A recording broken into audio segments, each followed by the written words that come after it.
The time is now 12 o'clock noon.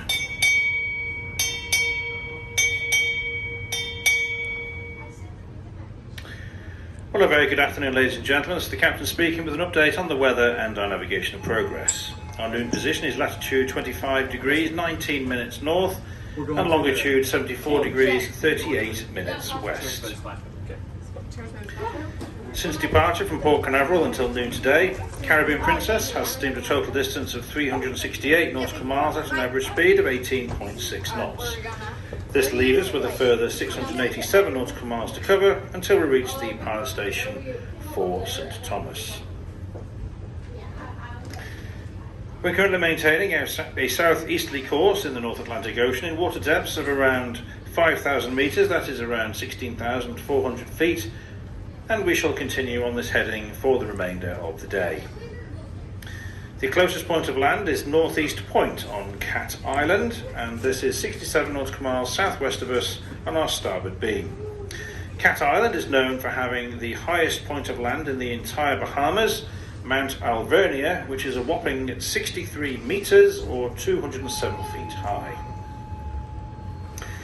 Weather-wise, we currently have partly cloudy skies, a fresh southeasterly breeze, and an air temperature of 25 Celsius, that is 77 degrees Fahrenheit. Tomorrow, the forecast is for partly cloudy skies with the possibility of rain showers in the morning, fresh to strong southeasterly breezes, and a slightly higher temperature of 26 Celsius, that is 79 degrees Fahrenheit. And now for something completely different. Have you ever wondered why the word bridge is used in reference to the conning position of a ship? It goes back to the very first steamships. The first steam engine was built by the English military engineer Thomas Savery in 1689. From that initial design, various engineers continued to improve upon the machinery until it was finally put into a boat for the first time in the French Pyroscaphe in 1783. However, this was not a commercial success, and it wasn't until the Scottish engineer William Symington built the Charlotte Dundas in 1802 that the true potential of the steam engine as a means of propulsion for watercraft was finally realised. From this point on, the engines were continually refined, and they were soon used on seagoing ships. These early steamships were paddle steamers, with the steam engines being connected to paddle wheels mounted on each side of the ship. In order for the duty watch to keep an eye on this new means of propulsion, it was necessary for the officer of the deck to walk from one side of the ship to the other at regular intervals. However, this could be a tricky exercise, as the decks were often covered with obstacles such as cargo and ropes, etc.